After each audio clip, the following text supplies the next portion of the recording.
ঠিক কখন আপনাদের বিবেক খুলবে জানেন? কখন বিবেক খুলবে? ওই যে মরার আগে, যখন আপনার বয়স 70-80 বছর হয়ে যাবে, 60-70 বছর, 60 বছর, তখন আমার বিবেক খুলবে।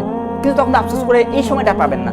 এই যে যুবক মাস যে সময়, যৌবনের যে সময়, এখন যে শক্তি আছে আপনার কাছে, এখন যে তারুণ্য আছে আপনার কাছে, সেটা কি সেই সময় পাবেন?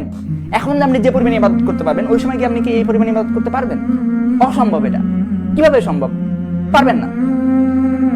কিন্তু এখন আপনাদের বোঝা উচিত, এখন আপনাদের কোরআনের কাছে আসা উচিত, ইসলাম সম্পর্কে এখন থেকে আপনাদের রিসার্চ করা উচিত, ইসলাম নিয়ে ভাবা উচিত।